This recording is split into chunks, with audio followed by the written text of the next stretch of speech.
Tonight on CTV News, a court appearance for a teenager charged with murdering an elderly man in Riccarton. Family members of those who have died in workplace accidents join forces, and Christchurch residents have their say on the future of the city. Broadcasting across Canterbury, from the CTV studio, this is First at 5. Good evening, welcome to CTV News, now streaming live every night at ctv.co.nz. Well, nearly full suppression has been granted for a teenager charged with murdering an elderly man in Riccarton yesterday. Police are now searching a second property 6 kilometres away from the alleged murder scene. The teenager charged with murdering an elderly man in Riccarton yesterday was known to the victim, police say. The 16-year-old was charged in the youth court today with murdering the man who was aged in his late 80s. All information about the case and the accused has been suppressed, except for his age. Police say the victim had apparently let the teenager into his house and that the two knew each other. The victim had lived alone in his Upper Riccarton house for many years. Police had visited him the day before his death, after he complained he had been targeted by thieves over the last week. Police say there had been nothing to suspect the man was in any danger. The man was found dead on Sunday after a group of teenagers found him. It is understood the group were visiting the man and were concerned for his safety when he didn't come to the door. Police are continuing to investigate and the accused will appear in the High Court in Christchurch later this month. And police would like to hear from anyone who can help with an assault investigation. 2 tourists were attacked by between 6 and 8 men early Saturday morning in Central City. One man suffered a broken jaw, the other sustained an eye injury. The attack happened in the driveway of the Vagabond Hostel on Worcester Street. Police are looking at security footage to see if they can help with their investigation. Well, to the day's other story now, it's a timely reminder. Families of workers who have been killed on the job came out in solidarity today. They say new workplace rules have been watered down and demanding action. Here's Jared McCulloch. A 1-minute silent vigil for the New Zealanders who lost their lives through workplace accidents. Demonstrations like this at the former Crown Plaza site have been taking place around the country today, with 291 crosses representing a person who has been killed in the workplace since 2010. Drew Kelly was there remembering his best friend, 40-year-old Brad Fletcher, who was killed when the scissor lift he was operating toppled over at Littleton Port. It's hard, you know, I mean, I lost a friend, and the community lost a legend really. He was a really good guy. He knew Fletcher for years and says it's still raw for him and Brad's family 1 year on from the accident. I was physically sick. I didn't believe it, and to be honest, I still don't really believe it now. I expect him to come walking through the door, bounding in like he used to.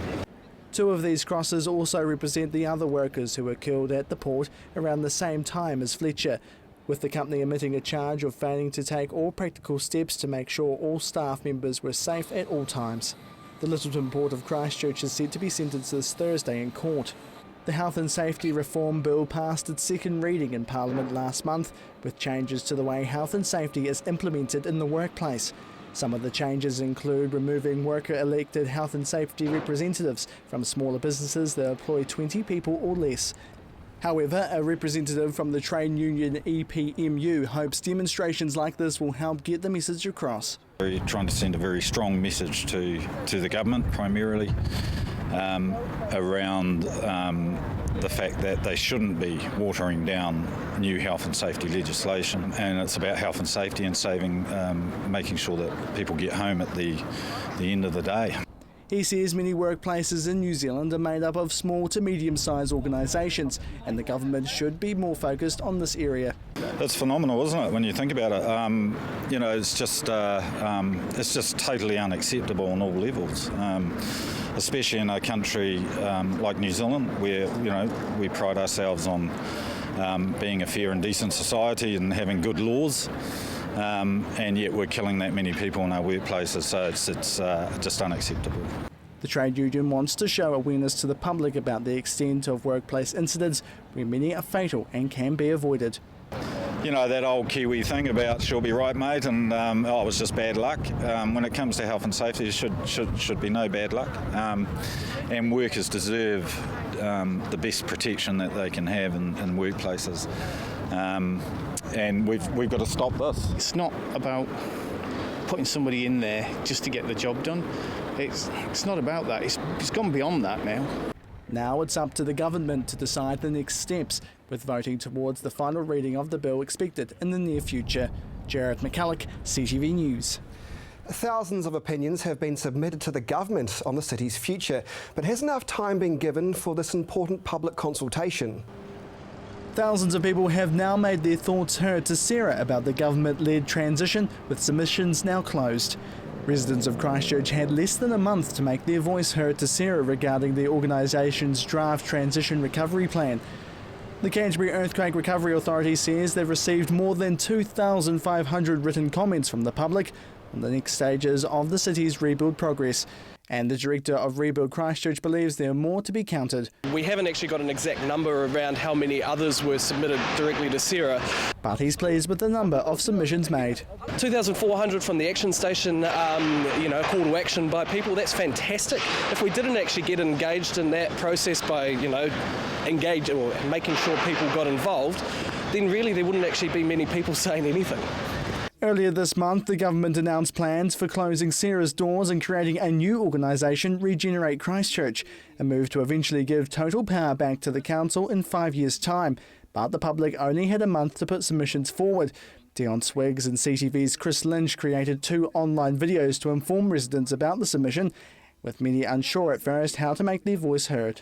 A lot of people have said, if we make a submission, it's not going to mean anything, or will our voice be heard? And what we really tried to do with the videos is actually just tell people, have a say, be engaged in your city. This is the next 5 years of leadership and what's going to happen in Christchurch. And from our perspective, it was really important for people to have that say, just to say something to show that you do care about what's going to happen in the next 5 years. Tens of thousands of people have viewed the videos to help get residents engaged in the consultation about the future of rebuild governance. So we had people from right down at high school right up to retired people talking about what they think the city should be looking forward in the future and how they feel about the recovery so far. And it was just as simple as the fact that they don't feel like they're engaged, they don't feel like they matter. And that's sad. A community group produced a template online for residents to use, making the process simple. We really had to take it down to a bite-sized chunk. What will make people make action? And the action station was a really good way just to sort of say, hey, look, if you agree with this, just say something. And it took a couple of minutes, 4 or 5 minutes. But Swiggs believes more time was needed for people to make their submissions, with only a 4-week time frame for locals to have their say. There was no public meetings about meet the people who made the plan. That's their job to educate us. It's not our job as a charity to educate people. We don't have all the inside information, but we did our best, and I think there was a really good outcome overall. The final plan is expected to be released by the Earthquake Recovery Minister Jerry Brownlee next month. Jared McCulloch, CTV News. And still to come here on CTV News, a Christchurch company is fined for being dirty, and the pool champs come to Christchurch.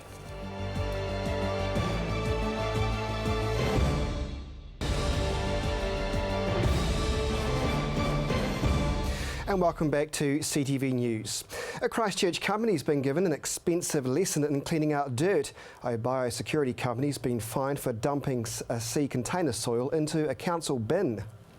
A Christchurch business has been fined nearly $17,000 for a breach of the Biosecurity Act. The business specialises in the biosecurity of sea containers, but in this instance failed to follow direction issued by the Ministry for Primary Industries.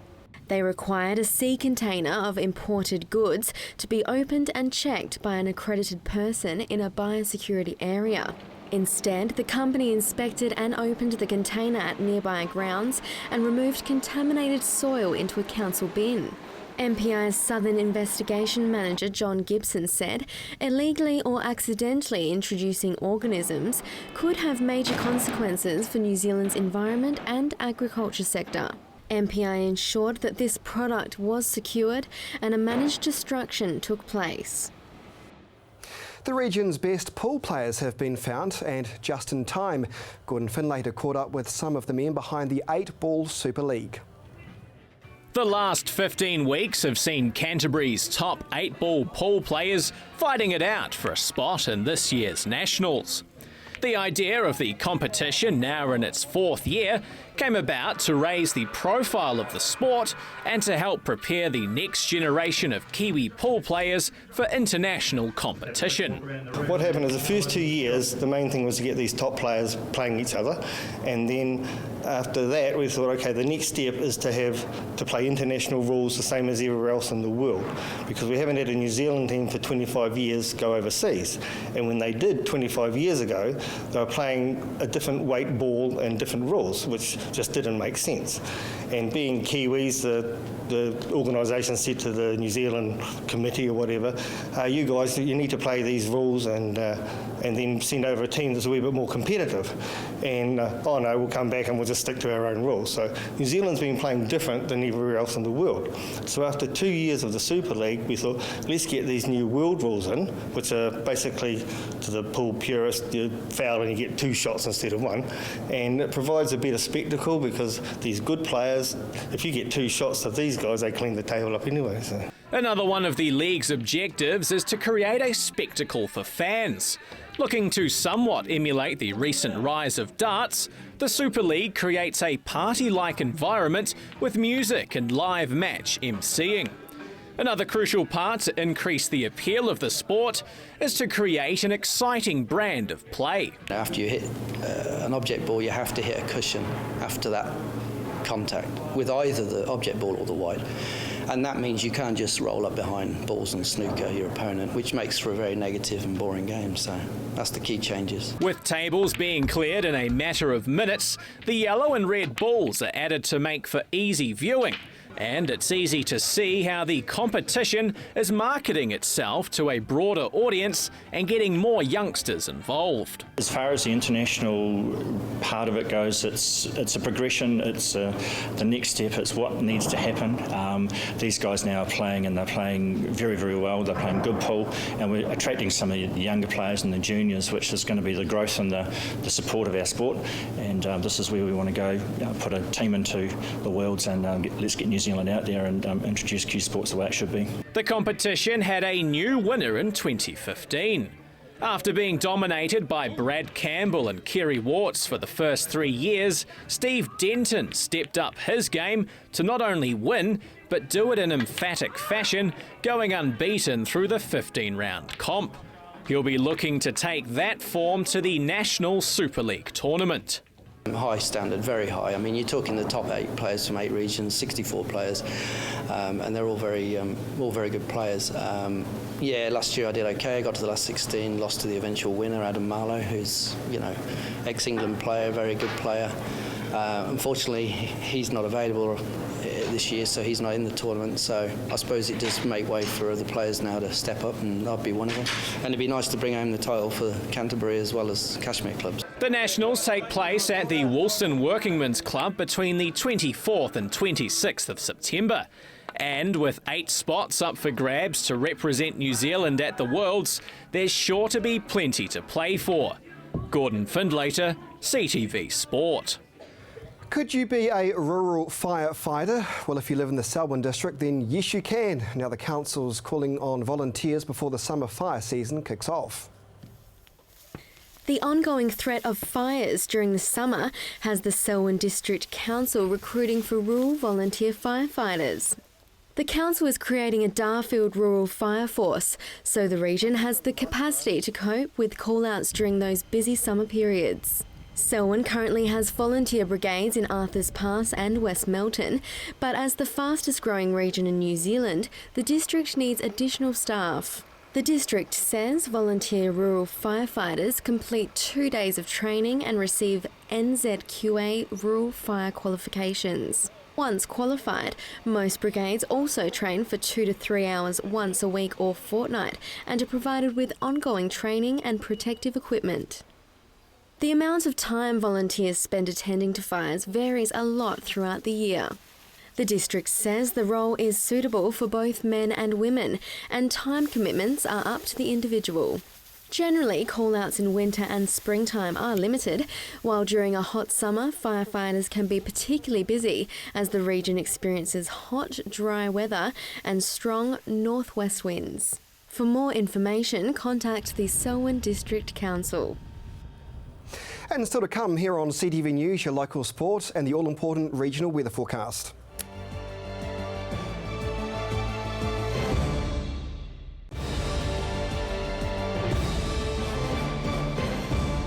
And welcome back to CTV News, streaming live at ctv.co.nz. And now here's Gordon with a roundup of the weekend sport.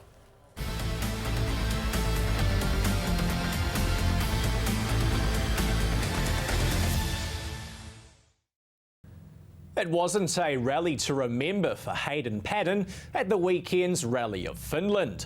Paddon had his first roll in the WRC, crashing out on the first day, bringing his hopes of a second podium this year to an end. Paddon had worked his way up to 5th spot early on the first full day of rallying before his event came to an end on the 6th stage. Paddon and co-driver John Kennard clipped a rock, sending them off the road and rolling through trees in dramatic fashion. Finland's Jari-Matti Latvala took out his home event, with the next stop on the calendar at Germany later this month. Well, it was a successful weekend for Canterbury at the weekend's National Cross Country Champs. The event held at Hallswell Quarry saw our local runners take home a flurry of medals. Canterbury took home 6 team gold medals, including both the men and women's youth and junior titles, while also grabbing the senior men's and over 50s men's titles. The over 35 Masters men nearly grabbed a 7th gold for Canterbury, missing out by the slimmest of margins. We got second on countback. We were on same on the points against Wellington, but our 4th runner came at 1 place behind their 4th runner, and we were half a second in combined time ahead, but we got second. So over 32k of running combined, we were half a second faster. The Wellington team were happy to take the win on Canterbury soil and will be sure to let them know about it in the future. Yeah, we know them, and we will be exercising those bragging rights at every possible opportunity. We'll next bump into them at Road Champs, which are in Tauranga in about a month, and we'll just remind them of this day on their home turf. Individually, it was a great day for a number of local athletes, with Chris Marden and Kerry Fast both getting wins in their Masters age groups, while Maggie Chorley and Margaret Flanagan took gold in the Women's Masters. There was also a win for Rosa Blake in the girls under 13s, while the highlight of the day came in the under 20s women's race, with flatmates Rosa Flanagan and Gabrielle Gray completing a local 1-2 finish. The race was somewhat of a training run for Flanagan, who heads off to compete in the steeplechase at the Track and Field World Champs in Beijing in 3 weeks' time. The aim is I'm trying to qualify for Rio next year, so either A or a B qualifying stand would be awesome. So hoping to go out there and smash that, and even getting into the final would be amazing. The cross-country champs see a mix of track athletes looking to stay fit over the winter, while some just love the dynamic that cross-country brings. It's a certain breed of people, I think, that like to get out there and slog in the mud and it's a nice firm day today, but it's definitely not always the case. So it's a real hardy breed of runner, I guess, that does cross country. For many of the younger athletes, the Nationals is a great chance to see what the rest of the country has to offer.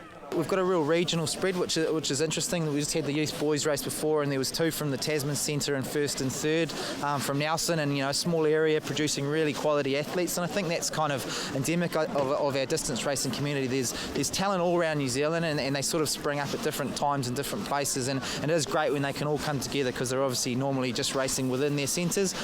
So the national champs is kind of where I guess the competition just raises another level, and those guys put their and the youth in that. This is kind of the first time when they really start, shining and showing that what they can do. Riccarton's Grand National Festival got underway on Saturday with the 118th running of the Winter Cup.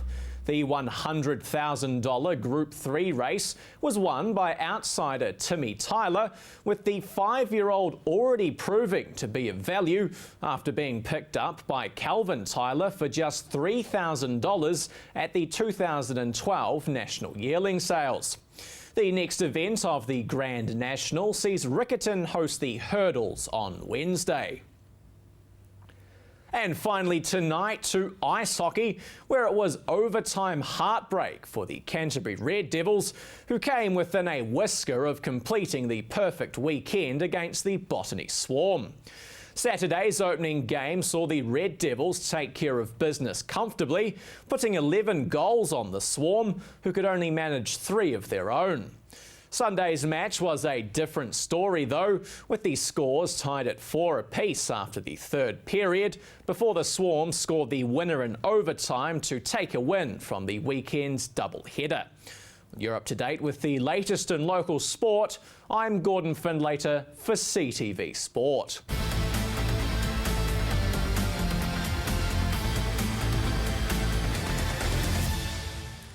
And now it's time for your region's weather.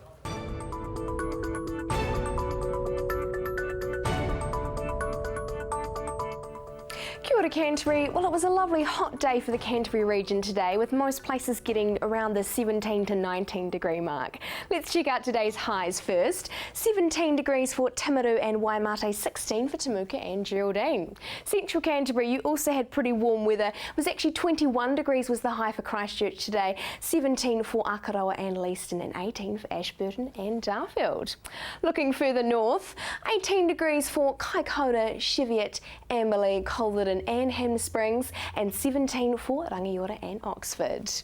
And over to the mountain ranges, a little bit cooler here today, 7 degrees for Arthur's Pass.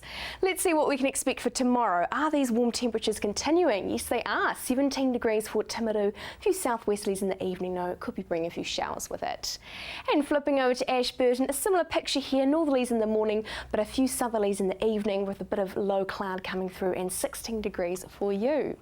Christchurch, another nice day tomorrow, 16 degrees there for the high. Could be a few rain spots tomorrow evening though. And over to Kaikoura, again we're expecting these northerly winds and southwesterlies in the evening, 15 degrees for your high. Let's check out what's happening for the rest of the Canterbury region for tomorrow's weather. A few rainy spots here, a little bit of rain there for Twizel, and could be a bit of rain in the evening, southwesterlies for Temuka and Geraldine. Central Canterbury, again, could be a little bit damp for Darfield and Methven, 16 degrees there for Leeston though, pretty warm, and Darfield on 16 as well. Looking further north, we're seeing a similar pattern with these temperatures, 16 degrees there for Rangiora and Oxford, a little bit of rain there though, northerly winds for most places, Hanmer Springs, cloudy skies and sunshine for you.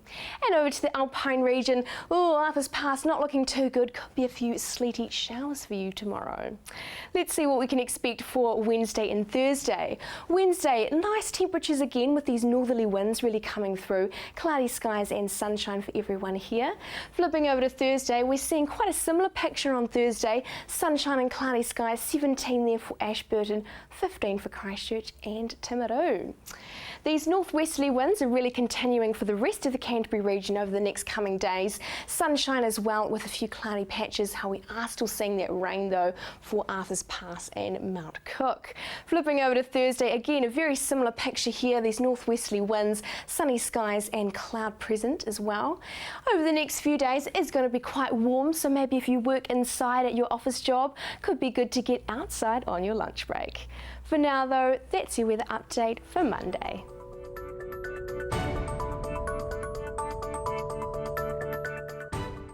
Thanks, Mercy. Just before we go tonight, a quick reminder on Lynch tonight at 8:30 right here at CTV Christchurch. Leanne Dalzell joins me. And that is CTV News for Monday. Have a good evening.